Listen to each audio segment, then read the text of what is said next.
Padang pikiran nek ngopi ini. Bismillahirrahmanirrahim. Assalamualaikum warahmatullahi wabarakatuh. Waalaikumsalam warahmatullahi wabarakatuh. Alhamdulillah. Wassalatu wassalamu ala Rasulillah wa ala alihi wa sahbihi wa mawalah. Min yaumina hadza ila yaumin nahdha ma ba'du. Saudaraku sekalian, sebangsa setanah air yang kami cintai dan kami banggakan.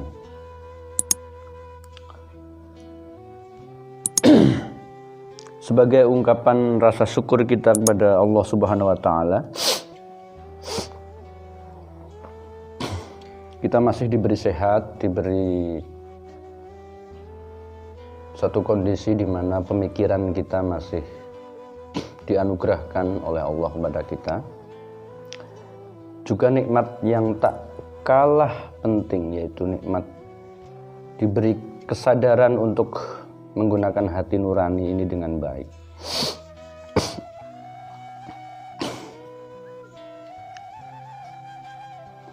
Saudaraku sekalian, bahwa tidak terasa berpuasa 1 bulan itu ternyata sedemikian cepatnya. Kita masih sangat ingat saat kita rame-rame menanti hasil ru'yah itu puasanya kapan kan? Awal Ramadan. Tiba-tiba hari ini puasa kurang 3 hari.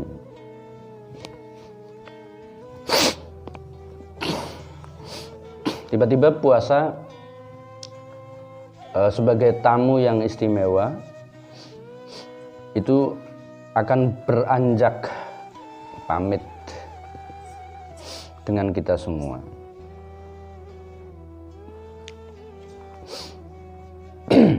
Ibarat puasa itu ibarat tamu yang istimewa, tamu yang cukup spesial bagi kita semua. Kalau kita ditanya akan ditinggal tamu yang istimewa itu, kita susah, kita bersedih atau bahagia gitu. Kalau kelasnya saya kira-kira ya belum bersedih, belum susah, tapi malah kapan lebaran gitu. Dari awal kita menyampaikan dulu dalil puasa itu kan,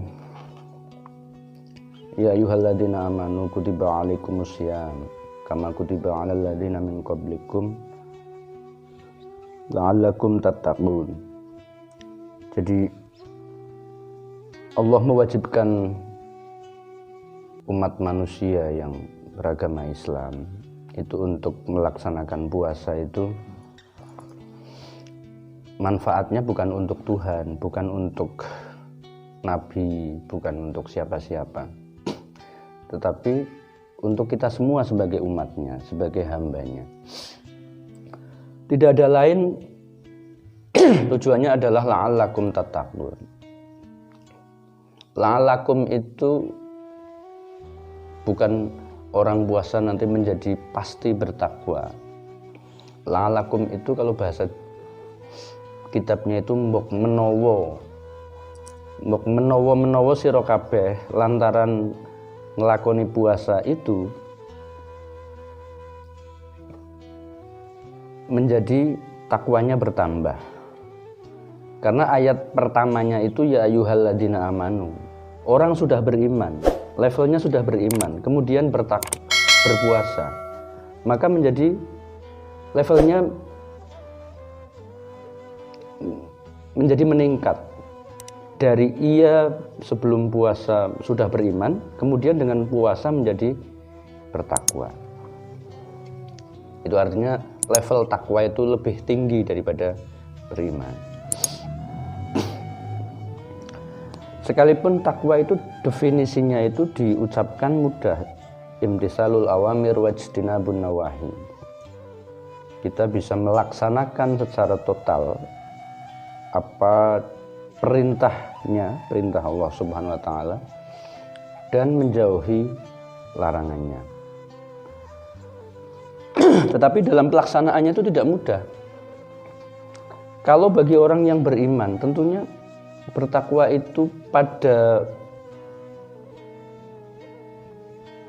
domain yang bersifat privasi. Iman atau takwa itu kan kalau hanya orientasinya hablum minallah itu lebih mudah. Wong kita sholat, syahadat, puasa itu kan tanpa modal apapun. Yang penting sehat, yang penting niat dan ada kemauan pasti bisa.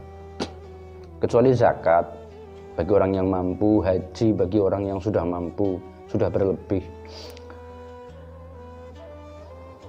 Itu lebih mudah kalau urusan kita taat kepada Allah yang bersifat hablum minallah itu relatif lebih mudah, karena itu yang penting ada kemauan, ada niat, kita melaksanakannya itu selesai. Nah, tetapi takwa yang lebih luas yang berorientasi hablum minan nas, itu kita sebagai manusia yang punya akal dan nurani itu tentu tidak sederhana di dalam memanifestasikan arti takwa itu sendiri. Karena kita hidup supaya selalu baik terhadap orang lain, baik orang lain di skup keluarga, di skup RT, skup kelurahan, sampai orang lain dalam skup kita sebagai sebuah bangsa yang nyaris berbeda dalam segala hal. Tetapi kita tidak boleh menyakiti, tidak boleh menyinggung perasaannya, tidak boleh apalagi yang menghadirkan kerusakan. Nah, itu yang agak berat. Bagaimana kita hidup berdampingan dalam situasi yang berbangsa yang berbeda dalam segala hal, tetapi kita tetap mampu menghadirkan kedamaian, kemaslahatan untuk mereka semua.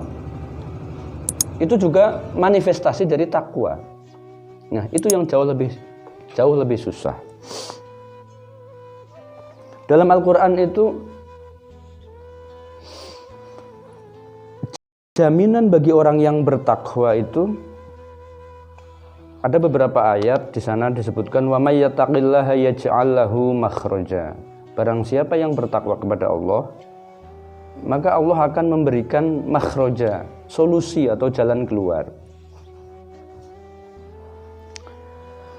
Yang kedua, wa yarzuqhu min haitsu la yahtasib.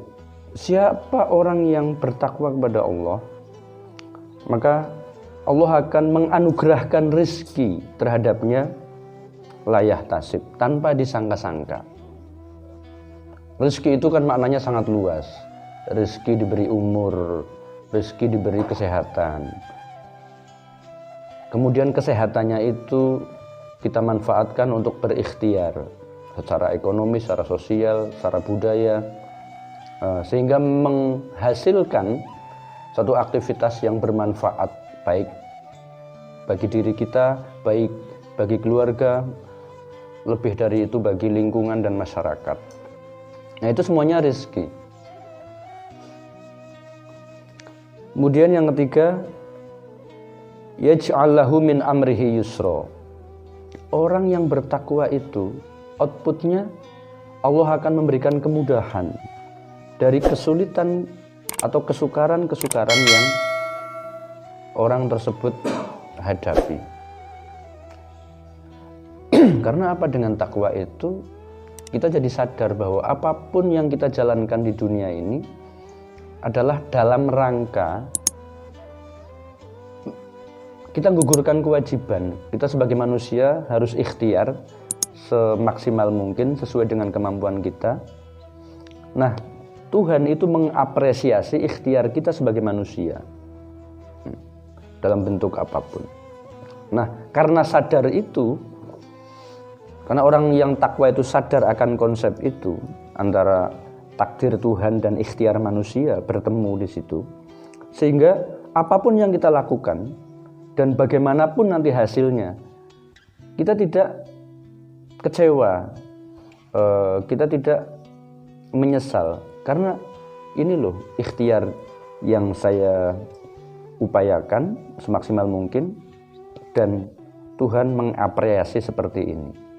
Nah, disitulah output atau manfaat orang bertakwa, sehingga apapun yang kita jalankan,